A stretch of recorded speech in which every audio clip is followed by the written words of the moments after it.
Welcome all you anti-authoritarian, scantily clad, iron-deficient hotties with a taste for danger and your virgin, burning, obsessed religious guardians. This is SIDEBOOB Cinema, your podcast within a podcast. My name is Ricky Orpike, and joining me are my fellow vamps, Jonathan Astro and AJ. AJ, how's that Michael Jackson documentary coming along? It was really good. Conrad Murray, not the killer. Really? Not the killer. Not the killer. Well, you know, my favourite MJ trivia is that Michael Jackson's pet name for his Johnson is The Thriller. People don't know this, but Thriller is all about MJ's dick. I like Can't resist the evil of The Thriller. I actually can't resist it. You cannot. I cannot. When people talk smack about him, I just want to put on Billie Jean and say, "Come on." And usually the person's me. Yes. Well, speaking of scary things, this is the Spook-tacular, okay? Officially, this year's Spook-tacular. It's been a year since the last Spook-tacular. Can't believe it. When we did Friday the 13th, Sheila popped in for, to review some of those with us. I mean, it was just like, just yesterday, but today, 1971, Twins of Evil, Hammer Horror, our first Hammer film. It's my first Hammer film. You said Ever. You guys, the first time? Yeah. Wow. I thought the link was for the doco about Arnie Hammer. The actor. What's that guy? Yeah. The actor. The cannibal guy. Yeah. Who's done mad shit. Yeah, there's a new doco out about him. Well, I watched the doco. That's scary too. Where have these films been all my life? They're great. They are great. Look, there's a lot of films that I want to tell people and show people, but I don't know. Where do I start? Like, I got to get them through your wife as well. So if I'm saying, oh, you got to watch, the horror of Dracula or something, is your wife really going to be like, oh yeah, maybe? I don't know. Well, she didn't have a completely shit time. Oh, that's good. I made Frank watch it. That's good. Well, I'm glad because there are lots of these films, and we'll see what you think of the next couple, and we'll see if we'll push on. Oh, God, have mercy on this poor, unfortunate creature. In old Gothic Europe, they had two burning passions, witch hunting and devil worship. Practice the black arts. They worship the devil. They're all slaves to Count Karnstein, and he is their evil master. Do you know what I want more than anything else? To meet Count Karnstein.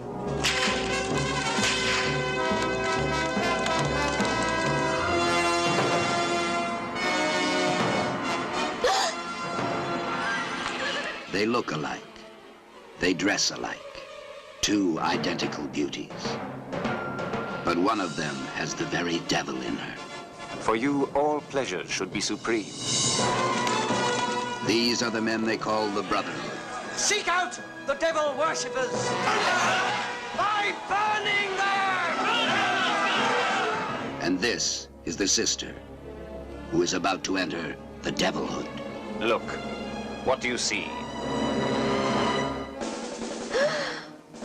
We are the undead, immortal.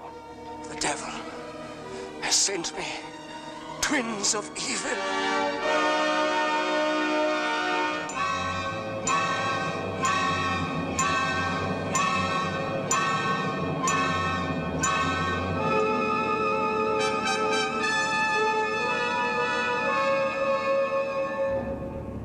You will be Maria now, unsuspected, good and kind. Think of the havoc you can cause. I thought it was your sister that I loved, but now I know. Maria.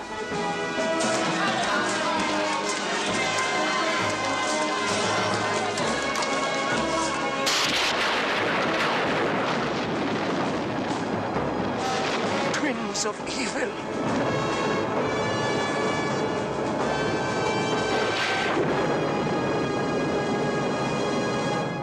All right, let's get this synopsis out of the way and then dive straight in. So, Set somewhere in Austria in the 17th century, the film follows identical twin sisters, Maria and Frida Gellhorn, who have been recently orphaned, moving from the cosmopolitan Venice to the more sedate village of Karnstein to live with their dreary aunt and uncle.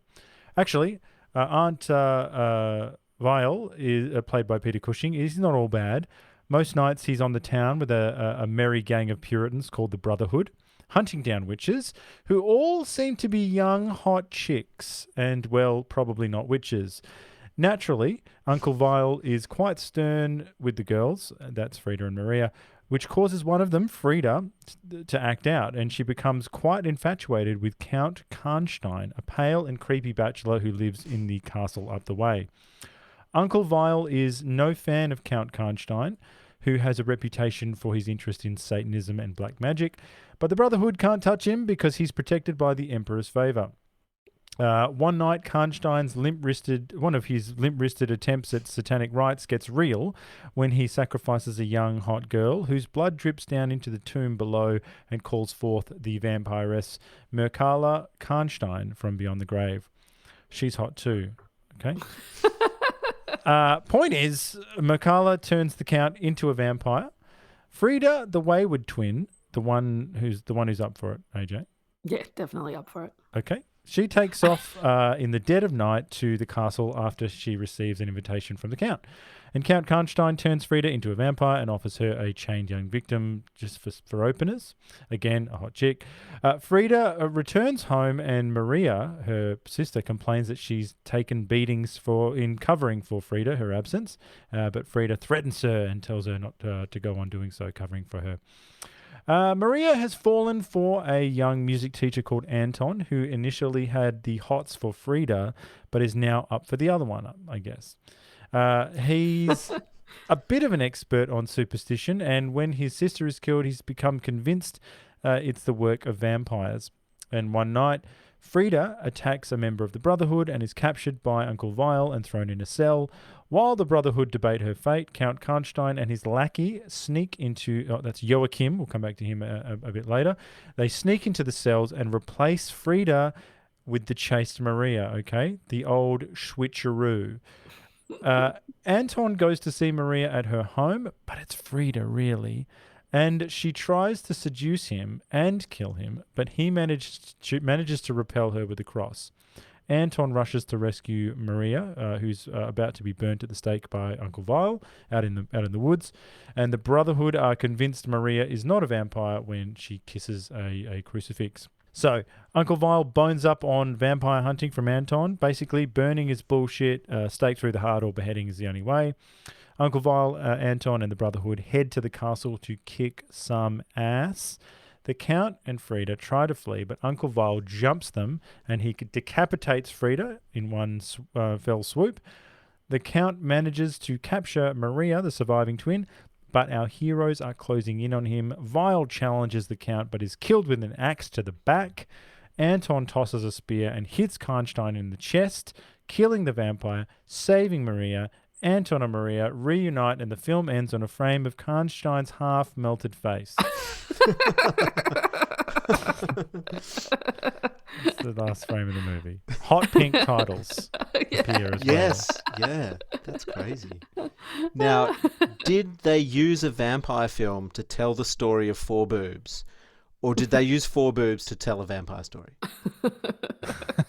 There was always a cheeky one out. The boobs are omnipresent in this film. Yes, they are central to this film and my getting us to watch this movie. So, yeah, no, it is interesting because it appears, that might be in your trivia later, but I suspect the story goes that the producer, literally thumbing through Playboy, finds these centerfolds and goes, "Ooh, got to have them," yes. And then made the movie. Yeah. So, Done. in answer to your question, it was going to be called something else. They had another people in mind, and they're just like, he's like, no, you can make a movie about this. So It's like they started know. with the boobs and then they reverse engineered it into a movie. yeah, well, it's I feel like that's a good enough reason as any. So when I watched this movie, I sent this clip around because this is all I could think of when I think of twins now. People don't care about this. They want hard-hitting stories and in-depth coverage and twins. Parties that never end. Dogs that love cats. And twins.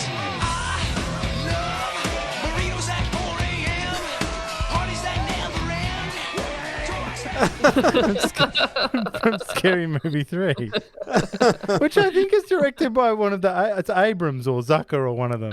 They took over. So our guys, we love those guys. So that's what I think of. Twins. And then one of the comments in YouTube says, every time I hear the word twins, I hear it like this in my head. Twins. Where's that America gone? I feel like the Twins America, the Twins America that is lying dormant, like the Dallas Cowboys America. You know what I mean? Like where and the Budweiser America. Like what they need to fight back and beat the sort of the woke, sickening, like hectoring. Like I told you, I would have no problem with all the hectoring and if someone was calling me a racist, but they had their titties out. I would be okay with that. And they handed me a bud. They handed me a bud, and they had the titties out, and they're like, "You're such a fucking piggy rapist." You're just a awful man. And I'd be like, "This is great. This is great." So anyway, back to Twins of Evil. Goodness. Anyway, this is actually, I blew it. This is actually a trilogy, and this is like the third one. So I don't know what to tell you. There's if you didn't know what was going on, maybe that had something to do with it. Because it's based on... No, but it's like the thing what you got to learn about Hammer movies is Hammer doesn't care about what you know or what you think. And it doesn't care what you saw last year in their movie. So they just change the law all the time. They change the actors. They don't care. So they do, but they don't. They just got to get it done. So just fast the and other loose. two, it is fast and loose, absolutely. Because they based this on a novella by someone called Sheridan Le Fanu, a story called Carmilla. Right. And it sounds very interesting. I'll give you the little blurb. Carmilla is an 1872 Gothic novella by Irish author Sheridan Le Fanu, and one of the early works of vampire fiction, predating Bram Stoker's Dracula 1897 by 26 years. First published as a serial in the dark blue, blah, blah, blah. The story is narrated by a young woman preyed upon by a female vampire named Carmilla, later revealed to be Mircalla, Countess Karnstein. Carmilla is an anagram of Mircalla. The character is a prototypical example of the lesbian vampire, expressing romantic desires towards the protagonist. 10 out of 10. Chef's kiss. Chef's kiss. Mwah. Yeah. So that's what's it's based on. Yeah. So I feel like there's a little bit of change since Dancer in the Dark. Yeah, well, I just needed to, blow the cobwebs out. Well, they do play pretty fast and loose with the mythology of vampires in general too, though, right?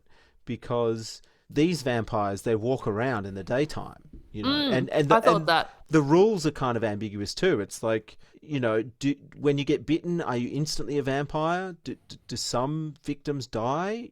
Like that was a bit confusing to me because some people got bitten and then they were vampires instantly. Some people got bitten and then they just died. So that is a despicable inconsistency. Now that I think about it, that's absolutely unacceptable. Like I feel like this is covered into the Interview with the Vampire, because the whole point in that movie is, like, if you drain someone entirely, then they're dead, right? Yeah. But if you sort of drain them mostly and leave them alive, then they're a vampire, right? Sort of. But yeah, but Hammer doesn't care. Yeah. And the other question I had is, like, why did the cross burn the evil twin's hand but not her left boob? Mm. Because he throws that cross at her, it hits her on the boob, and she's like, oh, and then she takes it off, and then it burns her hand. Just so you could see her boob and her crotch. Anton, you don't know how much I always wanted you.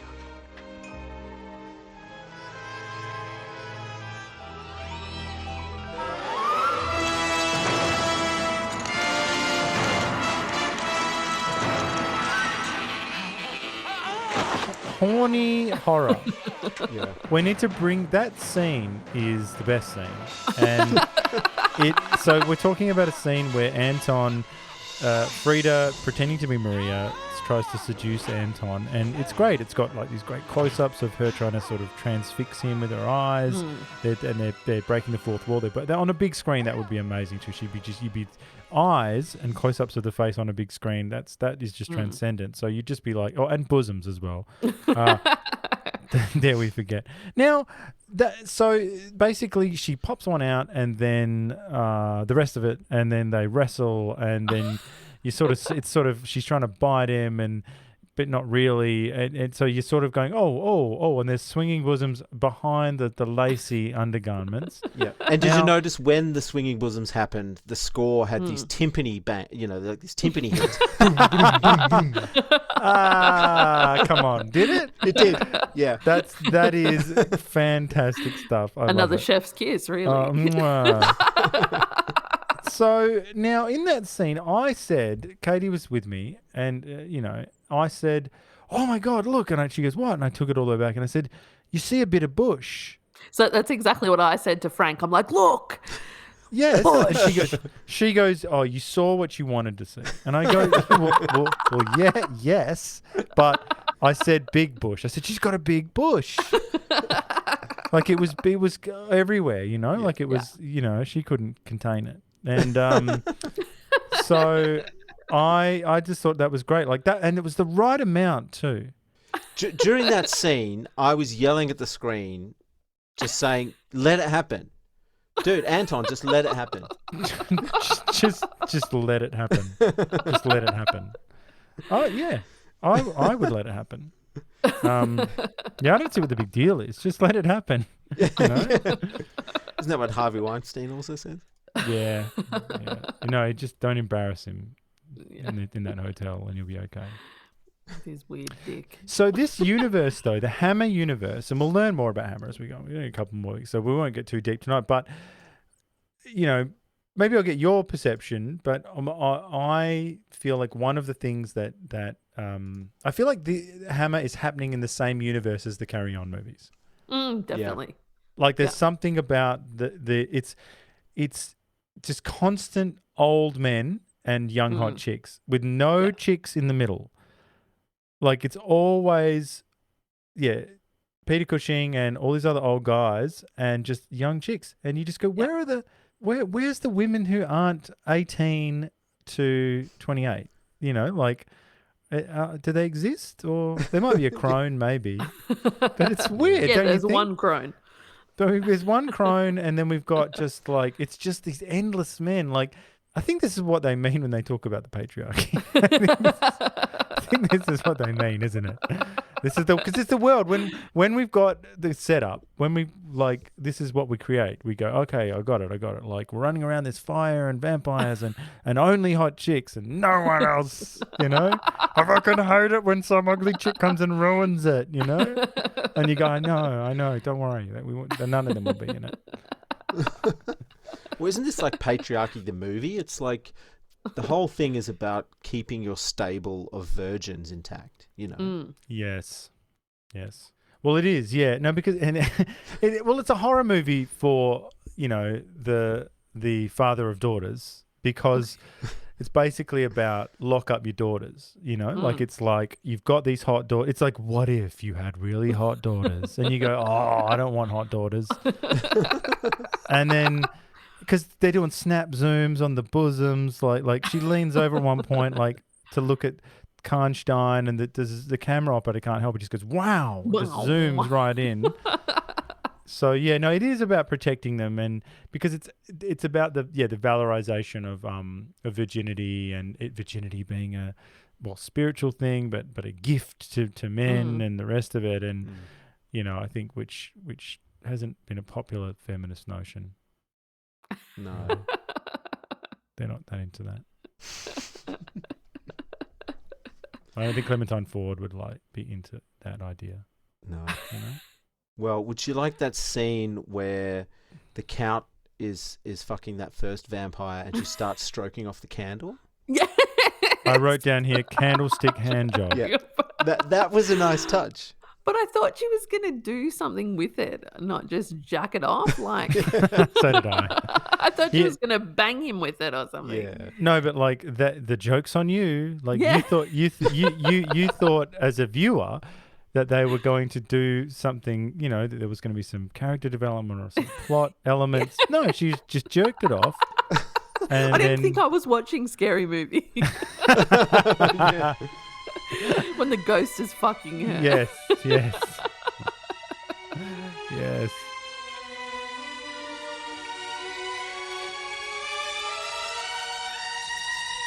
So no, that was confronting. That was confronting. Absolutely. Well, what about other scenes? What'll be like? I like when the evil twin first goes to the Count's place and they're having that dinner with that other chick, and he asks her, if he thinks that the twin is attractive, and she goes, "Oh, she's all right, I guess." And then the Count says, "Oh, that's not a very handsome compliment." And then so they get into this little thing, and then it ends with them like just chaining her up and having a bit of fun with her. Yeah, there's a little bit of sort of tiny touch of lesbian friends in that scene. Yeah. And massive rack as well. Massive rack. Yeah. I want to know what you think of Frida.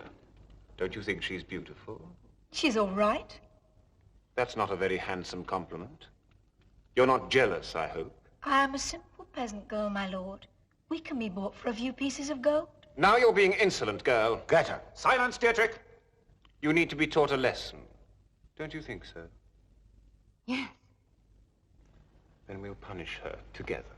No! My lord, I apologize. If you'll permit me to leave. Joachim.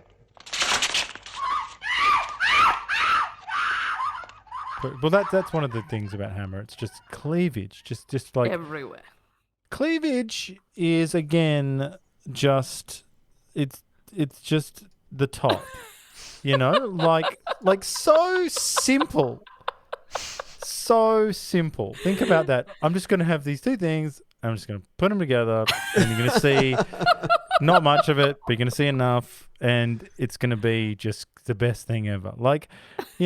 And even people who say they don't care about cleavage, or like chicks who go on about, oh, yes, I just dress for me and all that, they're doing it too. If you've got cleavage, you're using it.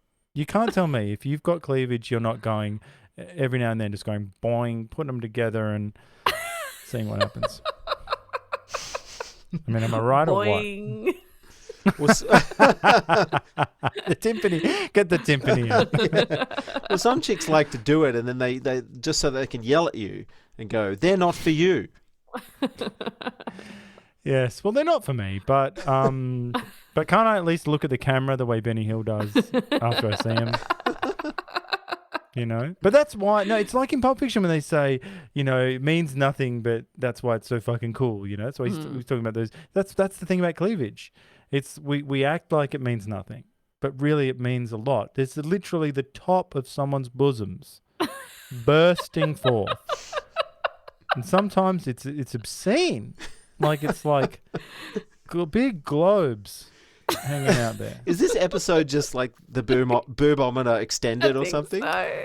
Well, best ep ever. No, but this is because of Dancer in the Dark. Because Dancer in the Dark burned my soul so bad, I needed just a parade of endless boobs to talk about boobs the whole time. Not even talk about the movie. Not even talk about what happened. Just get that out of the way and just get straight into the guts of it, Well, maybe we should talk about the Count, So do you think the Count is like a cross between Kenneth Williams from the Carry On films and Freddie Mercury? Oh. He's camp. And he looks like the love child of those two people, but then he's camp as fuck. Yeah, he is. He is, yeah. He's got some great close-ups of him being horrified and frightened. There's some great things of him being frightened. Have you seen this? Yeah. He always goes like oh god, like he's so pathetic, you know. And then the security guard comes in, or his version of Joachim. Yeah. Yes. Probably the most offensive part of the movie. Yeah, that's right. Yeah, but what do we think of the Count? Like, I mean, he's not. I mean, he's I camp. think He's a La yes. Femme. I think of other. You think of Bram Stoker's Dracula. I mean, other portrayals of Dracula. Well, he does. Christopher Lee he is the Hammer Dracula, and he's handsome and tall and broad and yeah, it's somewhat exotic and dark, swarthy and the rest of it. And this guy is none of that. He's sort of like he's just a bit he's a bit limp and a bit pathetic and whiny as well. Yeah. Whines about stuff. And yeah, because he's fronting as well. He's putting on all this satanic stuff. He's going on about how he's into it all, and he's not. Is he? Like he stumbles upon being a vampire. Really. That's right. So I don't know what to make of him. But that's why it's weird. I mean, Count Karnstein. Like, it's 1971. You go to the movies and you're like, they trick you all the time as well. You think that it's going to be Dracula, but for probably for legal reasons and whatever else, it's just some other guy. Like, but he's basically Dracula. Yeah, but not. But yes. And it's funny because in that doco they say in the 70s you just go and see anything. Didn't matter what it was. So people would just go to the movies. No questions asked. But that's fascinating to me because I guess people do that with streaming now. But there's something. Why do I like that more than I like the streaming version? Like I like something about maybe because there was less content. Maybe definitely. And you just got what you got. Like you would go there and there'd be a few choices, but that would be it. Like now you're crippled by the choice when you're looking on a streaming service of what to watch. That's right. Yeah, but there's something charming about these movies, these Hammer movies. They're, my old barrow that I keep pushing is it's a big disappointment in this country that we don't have. We've covered a little bit of exploitation, but I feel like exploitation was stamped out, or for whatever reason, and we don't have the equivalent of like this studio was making movies for decades and decades and decades, and proudly, I'm sure it was a little bit seen as retrograde here and there, and maybe they were bad taste here and there, but then again they were really popular, and I think they went through waves of being more acceptable and sort of graceful and more exploitative or exploitation, you know what I mean? So these certain waves over time, but still there was an acceptance, and they created their own content, and they all went to see their own content, and there was something so I don't know, freewheeling about them and fun. Like really, when you watch a Hammer movie, you're hanging out at Hammer Studios. That's what you're doing. Because it's the same sets, and they're reusing shots all the time. Like even in this movie, there's one shot they used about 4 times of these torches going back and forth. I noticed that. You noticed that? They love that. So of the same chick, same chick. Yeah. So really, you're hanging out with these people and this vibe, and that's so nice. And we don't have the equivalent in this country. You're only allowed to make Australian stories. You can't make Twins of Evil. You can't make Dracula or Flesh of Frankenstein or whatever. And there's something so earnest about the project that these people are doing. Like they're just like everyone behind the camera. They seem like they had a lot of fun. They worked really hard by the sounds of it, but they all got paid, and they just they did it, and they didn't sit around trying to reinvent the wheel. They were just like, oh, in this one, Karnstein's the bad guy.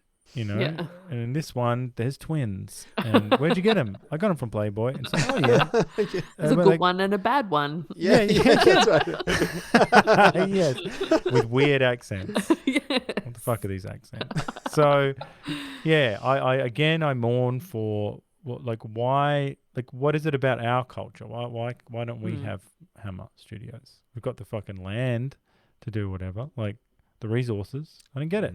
You know, one of the things that I got out of the documentary that we watched about Hammer is some of the earlier films, the black and white ones. They looked really edgy.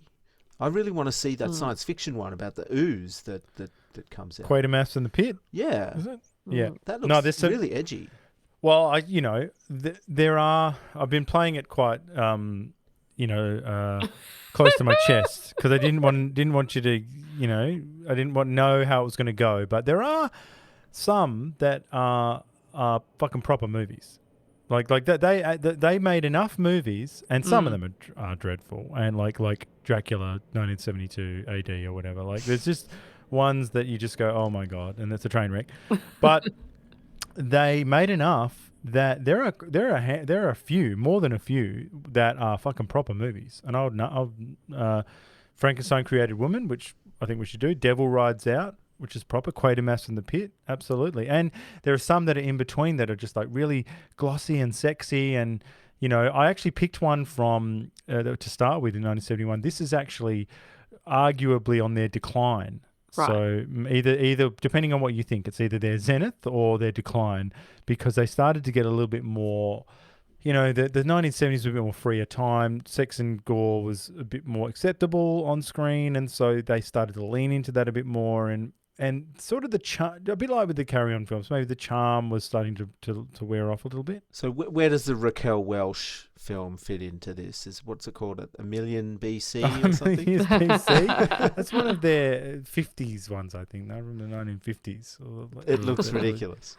Yeah. What are studios? So we've just focused on their horror, I guess, for the first part of it. Well, the titties mainly. But the horror is what I always think of. I think of, Dracula, Frankenstein, all that. But they made science fiction. They made straight thrillers. They made psychological thrillers, and these prehistoric that prehistoric film. They also made another one called She, which is set in the same sort of ye olde time. So yeah, they were so inventive, and think about it. They had about $2, and then they just had big ambition, and they got around their restraints, and it's so exciting, and managed to send them all around the world. And yeah, I don't know. I just love them. I love I can't wait to watch more. Well, we haven't talked much about the witch element in this film. Like it's a Dracula film, but it's also like a Salem. Salem sort of a picture as well, which is interesting. It's sort of the focus early on is on the witches, but then not so much later on, which I guess is a bit weird. That's an underrated point. Yeah, the witch trials, they're not even like faux trials. They're just a bunch of scruffy men yelling, "Get her!" And then they just burn some chick. Like, there's no investigation at all. Not like in Ken Russell's The Devils. The Devils. Where the trial in that film is a sham, but at least they're having a trial, Yeah. No, here it's just straight up. And you get the feeling that all the chicks they burn are totally not witches. Yeah. Like, so Uncle Vile is a bad guy. Or a good guy doing bad stuff, but it turns out there is evil in the land. So it's actually quite unsettling. But then again, he gets his comeuppance. So he does. It's actually this movie does spend its tickets quite well. It kills one of the twins, which is quite extraordinary. Doesn't redeem her in the life anyway. And Uncle Vile, I guess, is sort of punished. He did have to go. Like he did enough misguided, terrible things in the first half of the movie for good reasons. That he actually did have quite a good arc. Now I think about it, like he ends up killing the twin, sends her into the chapel, so he's made peace with her, and then he gets killed by the vampire. That's nice. That's good. Like, it wouldn't be as good as if he lived, because you'd be like, Yeah. And then they all sit down to dinner. Just him and one of the twins. Yeah. And he just goes, I'm glad that's all over. And Yeah. they go, Well, who's the hero of this film? Is it Anton? Or is it the that the he gets young his sloppy twin? seconds. Again, Anton, 50 years old? Yeah, seriously. What is he, 38, 50? Who knows? 50, 70s, 28. That's right. You know, just smoking, like, and again, these chicks are seriously 18 years old.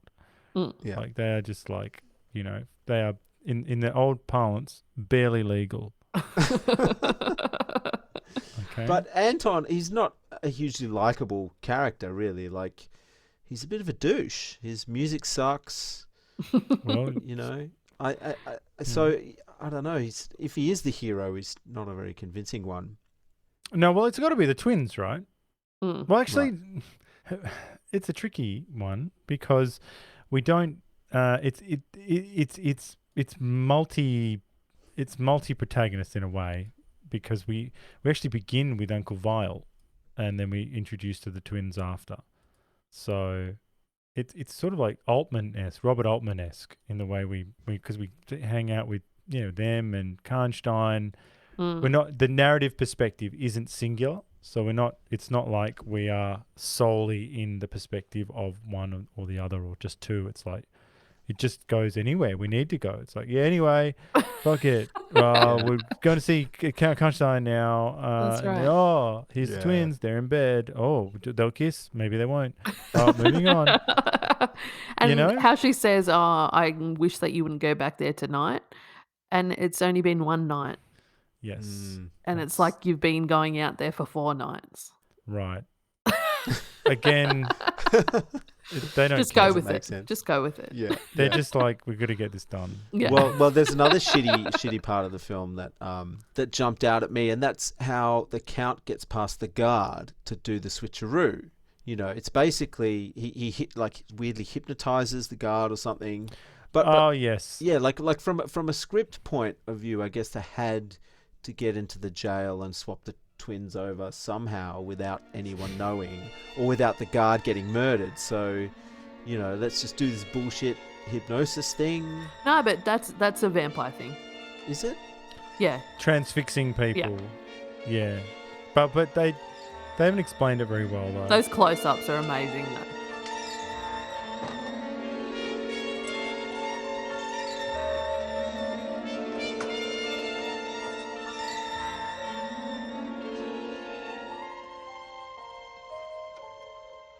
I feel like he should have somehow in the film you should have seen that earlier. Him do that technique to someone, and then So it end up. So they kiss that Superman does at the end of Superman 2 to get you to forget, to get Lois to forget everything. Yeah. And you go, is that a power he had? And it's like, yeah, it's just the kiss of forgetfulness. And you go, that's a less touted power of his. He could do so much good stuff. So AJ, it's not just lazy writing then. So it's actually a vampire thing. Well, it is the same movie that has that has Joachim, the the Igor figure, come up to Count Karnstein to warn him, and it has this dialogue. Yes, Joachim, we know they are coming. We are waiting for them. They have crosses? And stakes? And axes? Anton!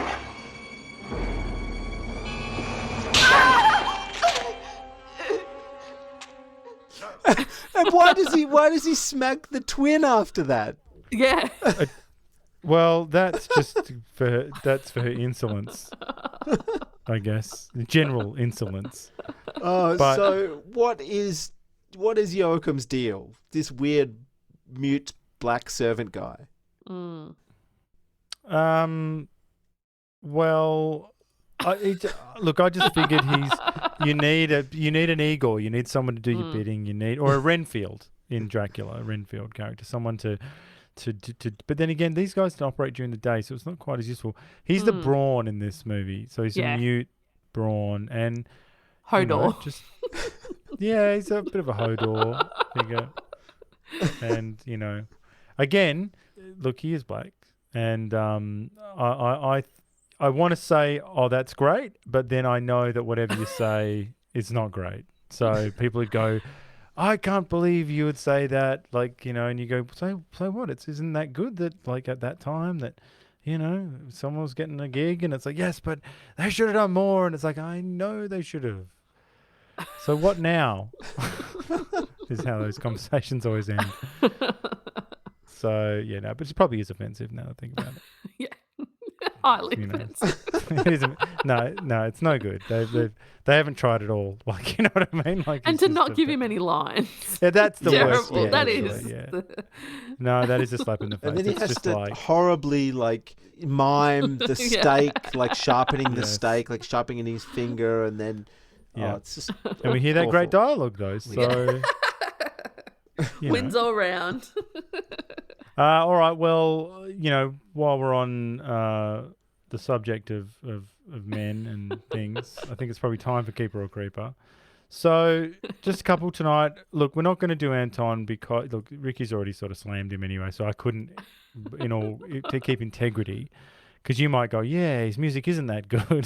So we've got a couple for you here. Let's start with Peter Cushing as Gustav Weil. So just a couple of things. It's very short. So I think he's quite tall. Oh. Very, very gaunt. Mm. So I don't know whether you like that look, but those cheeks, the sunken cheeks, skeleton sort of face, Yeah. Older chap, proper old. Yeah. Grey, old. So loves his work. Tends to bring it home with him. That's true. Workaholic.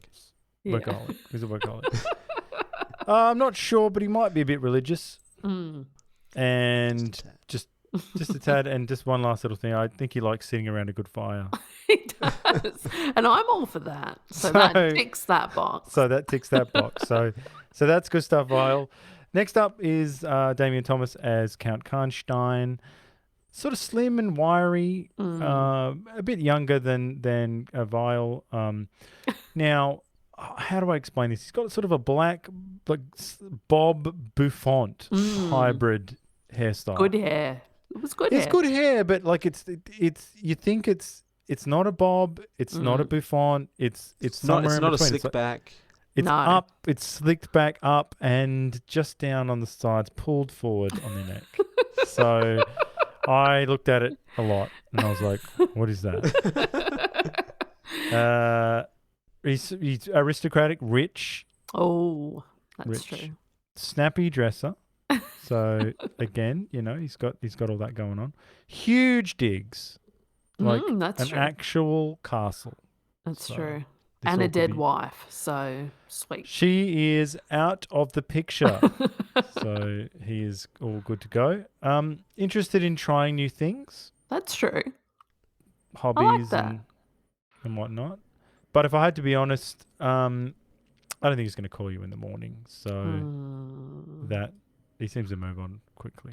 So I might be dead too. Yeah, well, I don't know. I can't verify. I can't verify any of that. So that's Count Karnstein. What are we looking at here, AJ? We've got Gustav Weil and Count Karnstein. Well, as Ricky said before, a bit of La Femme. Right. So no. So that's him. So bum. And the old guy. What else? He's not bringing much. So, if he was rich, would that be different? Yeah, it would be. Because then it would be the old Anna Nicole. You could say, oh, well. Few more years. Few more years. And all, He's a I'll get bit it of a all. stickler, though. Bit of a stickler. He is a stickler. Do you know anyone who likes a stickler? No, Like- I do not like a stickler. Who likes a stickler? Like I know guys who go out with sticklers. Yeah, 100%. Or are married to sticklers, but chicks going out with this sort of guy, I don't know. Anyway, it's a creeper sweep tonight, Ricky. So, Unfortunate. back to the drawing board. Do you think that just to talk about the ending here, do you think that the good twin should have looked at the camera at the end and show her fangs? Or gave her a wink. Yeah. Oh, like, yeah. Yes. That would have been cool. Because there could be this scene where it's ambiguous as to whether she was bitten or something, you know. It doesn't make sense, but just make her be the evil bad one. Yeah. Yeah. Who cares? Who cares how it happened? Yeah. That'd be amazing. Yeah, love it. Yeah. Love all that. Love all that. Like in But that other movie that we watched. When we've watched movies for a year, so that really leaves it open. Which and the Hugh movie? Grant movie. Whoa, Lair of the White Worm. Yes. Cam At the Russell. end. Yeah. Yeah. Yes. Yeah. That was good. Could be It's one of my favourites. good. I feel like the Hammer films, though, they're really straight. They want you to walk out going, that was good. They don't want you to go, they don't want you to be scared at all. They want you to walk out going, Yeah, but the film like freeze frames on that ugly shot of the melted skeleton head. So. That you'd never be scared of. But they want you to hate him. They're like he was a baddie. He sucks. But he was one of the best ones. He was one of the best ones. He was. All right, I have only a couple of pieces of trivia here. So the original film included a short scene which was later cut in which the evil twin approaches her uncle. And the scene is a bit out of place as their uncle was busy burning someone at the stake and somehow he teleports back home and the evil twin gives him a show. Not quite sure what that means, but I've read it sounds great. show. It does sound great. But it was cut. It was cut for American audiences and possibly to maintain continuity. But the original scene was aired on public television in the 1980s, so could be something there. So the two twins were from Malta and still had very thick Maltese accents, and so the studio had their dialogue dubbed by British performers. Oh, so I've made fun of people from Malta. Is that racist? Yes. Is it? Right. Or are they white adjacent? Yeah, that's true. I'm not sure. They're hot, so it doesn't really matter. Hot privilege. Hot privilege. So Damien Thomas, he played the Count, broke his artificial fangs whilst biting Madeline Colston. That says everything. It really does. I would break everything I had. He just went hard. He was like, hang. Yes. Like, just, Yeah. I got to have that. I gotta have that twin. So the twins were the first ever twin playmates that posed for Playboy magazine. I'm sure there's been others. Are we allowed... Look, the unsayable is twincest is best. Okay? Like, why are we going to walk around acting like people don't like it? Like, this is so stupid. Like, whenever there's twins around, everyone is thinking, and it's even in Mad Men, they've got a great line with those two twins, and they go, hey, when'd you kiss? And they go, why does everyone always say that? It's like, because it's hot. It's hot, you dummy. Like, I don't make the rules. So, but this idea, like, because incest is... is a horror. It's a horrible thing. But twincest is great. So what do we do about this? What's to be done? I don't know. Just not have twins. Well, don't have twins. But it's like it's because that song says it all. Twins, like he gets it. He gets it. If you sing it like that, you get it. Like, can you? If I showed two hot twins, like maybe I'm not even going to say breaking the law. I'm saying like maybe about to kiss. To any man on the planet. It could be literally that tribe who's never seen humans. I could show it to them and they'd go, twins!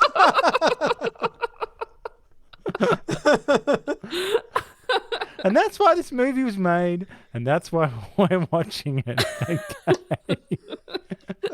Anyway, any other trivia or is that it? I had one more.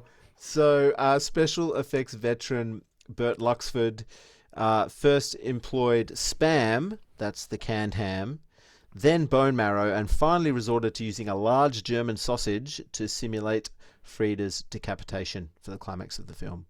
So I think it could be her neck or something. It is good, yeah, and really surprising. Good editing, and it comes out of nowhere. Because you think, I don't know, they're going to hedge and it's going to be, you're not going to see... He's not going to go through with it or something. But he does. Yeah. He just cuts her head off straight away. And I'm like, whoa, that's better than the movie. Yeah. You know? That is the movie.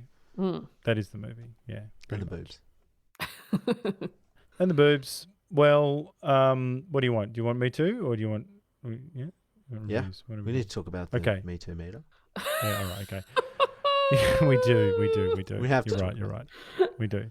So, Heavens to Bechdel, as we say, Bechdel test, informal way to evaluate bias against women. So, it needs to be a woman, 2 named women who talk to each other about something other than a man. So, we've got Maria and Frida. They are named and they do talk together, but this is a tricky one. They sort of mainly talk about Count Karnstein.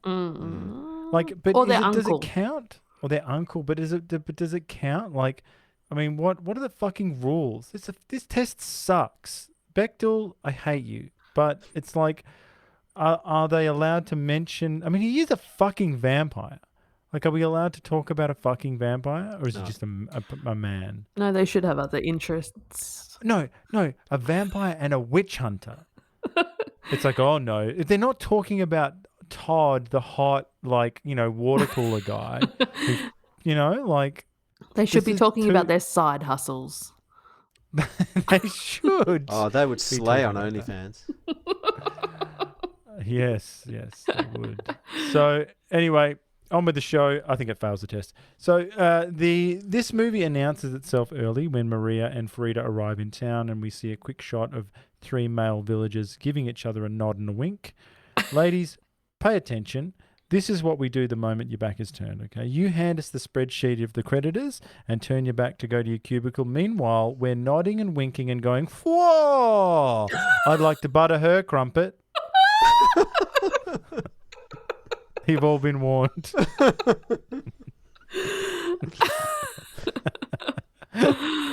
Anyway, once again, it is refreshing to see a documentary element included in these silly films. Here we have the Brotherhood, a secret society of men who police the speech and dress of women, a group of patriarchal sadists who burn suspected witches at the stake. Now, though, it's much worse. So these same men have banded together to keep you out of STEM subjects. They don't want you crushing it on Wall Street or making your coding dreams come true. Okay, so the Brotherhood is still out to get you. And we even get a sample of their attitudes in one of their meetings. There's a little sample. One of the Brotherhood stands up and says, he's got an idea. He says, there's a cottage in the woods. A young girl lives there alone.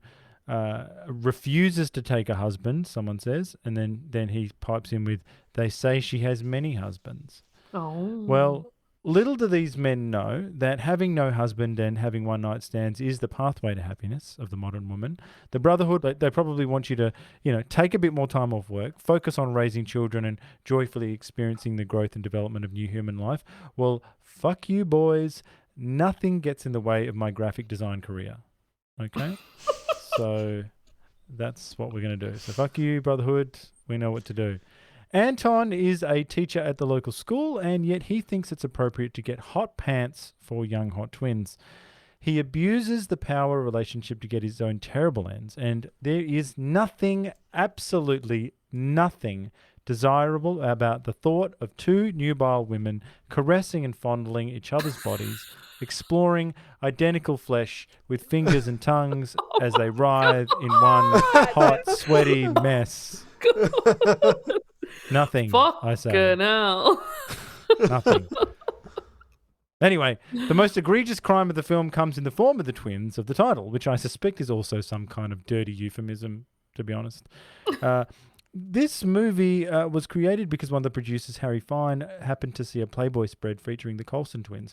This man paid money for sexual exploitation materials and became so excited he decided to make some money off the misery of these women.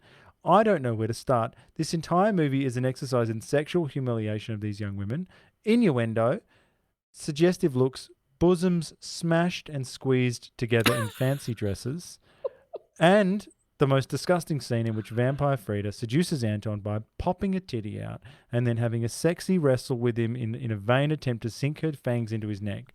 We see swinging bosom and even flashes of pubic hair. Disgusting. So there's a few other things dotted around. I mean, I could, I could be here all day. I could be here all day. I saw Frida sort of get hot when they talk about Satanism, there was that nice.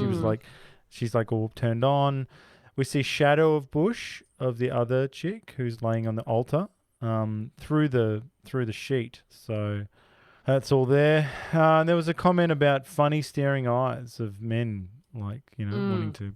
They're like that was quite. That's what I was talking about. Like the two twins are in the room. And she's like, I think he's even saying Uncle Vile will come up here if he sees our light on you. And then she says like, oh, you've seen those men in the park with those funny staring eyes. That's horny men. Okay, looking at them going for.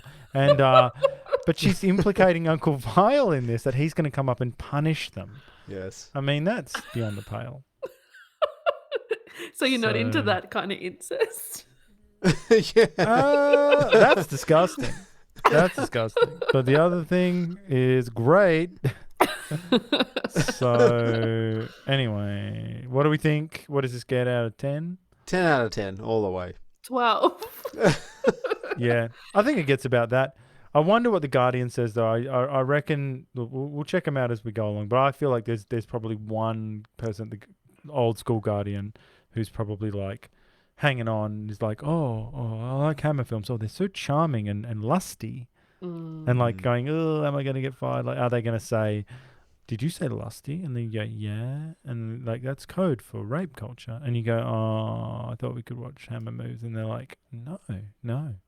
No, watch this boring woke movie and you're fired. So watch it anyway and you're fired. So take that. Yep, I agree with all that. So the boobometer rating, quantity 2 bosoms, endless cleavage, and quality outstanding. AJ, this is for full marks.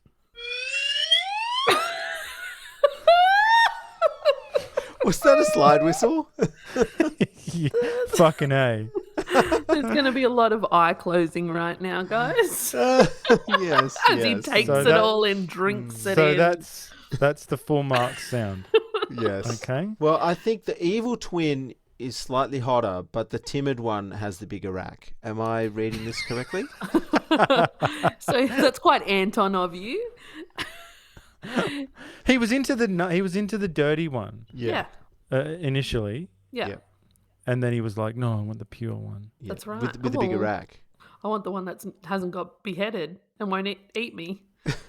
Yes, but it's the other one was, she's more fun probably. Yeah. Like, Definitely. initially. She's more crazy. Yeah. Yes. I mean, think about that. Like, so crazy she wants to go up to a castle and get raced off by a disgusting rich count. Yeah. I mean, where do I find anyone like that? Haven't you got us into enough trouble? No supper and early to bed. Is that all you ever think about? Yourself? Don't be so greedy. But if anyone comes and finds you gone, there will be a terrible scene. No one is going to notice, stupid. I don't know what you're complaining about. All you have to do is go to sleep. I'm not asking you to come with me. I wouldn't dare. I know you wouldn't. You're scared of your own shadow and terrified of dear Uncle Gustav. Yes, I am. Well, I'm not. I don't care if he does find me gone. The Count will protect me. Frida, I beg you, think about what you're doing. Everyone says he's a wicked man. What about it? Who wants to be good if being good is singing hymns and praying all day long? He's doing what's best for us, I'm sure. It might be best for you. It's not for me. I'm going, and you might as well stop arguing about it. Actually, I think my wife is kind of a bit like that. Not anymore. She's a happy, mother type. How do you give a blowjob with those fangs? I don't know. Very carefully. Yeah, I'll let you know when I get turned. When I get turned into a vampire and turned gay. Yes. So, then you can. It's both things. But vampires are pretty gay. Yeah, they are. Interview's gay. Well, actually, it is. And actually, this whole thing, Hammer and the way they do vampires, like we've talked about this before.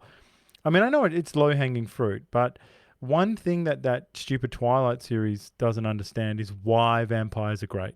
Like, if you take, and I know it's because she's a Mormon chick or whatever, she's got, whatever, she's religious. But the thing is, if you take the allegory of sex and death, it's just a stand-in for fucking and fluid transfer and I guess sexual aggression and being taken and all that stuff. So if you take out that allegory and you don't have any of that, you don't have the biting of the neck, that's the whole point. You need the biting of the neck and the person looking like while they're dying, looking like they're having an orgasm. That's the fucking point of vampires. Oh, and also transgression. So the reason that Carmilla story is so interesting is because through the lens of this ghoulish fantasy back then, that's the only way they could conceive of two women having some kind of connection, and that's something. And so when you make it all very literal, it's just like, what are they doing in Twilight? They're just like hanging out, like they don't do any of this. They're just lusting, looking at each other, lusting. They are doing that, but we need some fangs in the neck and all of that. And so yeah. So hats off to you, Hammer. Thank you.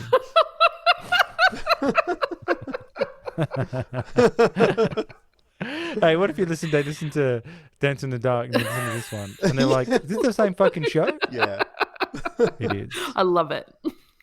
It is the same show. Well, it's interesting. You mentioned The Guardian and reviews. I found it hard to find a review from when it came out. And most of the reviews that I found were of people reviewing the Blu-ray release, which happened in 2014. So Diabolic Magazine reviewed the Blu-ray release in 2014 and said, however, for many, it is the third installment of the Carsten trilogy, Twins of Evil, that is the highlight of the series, moving into completely uncharted territory. Scriptwriter Tudor Gates instead crafted a script that infused vampy eroticism with some interesting and unconventional twists and turns. The result is a clever script that also touches on witch-finding and the hypocrisy of religion, thus portraying a message that not everything is as black and white as it seems. Now, I also picked out this great tagline from IMDb. Someone calling themselves Baron Blood in 2008 gave it 6 out of 10, and the tagline is, a cold, charmless Cushing with plenty of cushions abounding to keep abreast of. 10 out of 10. Very good. Very good, Baron Blood. Thank you. He could write one of your openings, Ricky. He could, yeah. Outsource that. Same kind of energy. Well, I feel like, because I'm embarrassed, I talked about boobs so much and twincest that I feel like I want to pick one next week that takes some of that away. Like that I can't do that. Because if I do it again straight away, I'll feel dirty the next day. So let's do The Devil Rides Out, which I think is... And Ricky, you'll like this one because it's sort of cults and Satanism and all that. So maybe we can get into some cult stuff. And I just don't think there's many titties in it. So. All right. Leave it at that. Well, that was our first installment for the Spook-tacular 2022. Yes, and we said what we said. Did you? Yeah, we did. Yeah, we did. Well, until next time, long live the new flesh. Long live the new flesh.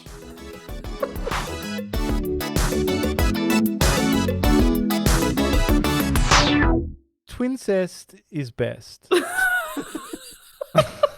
Okay?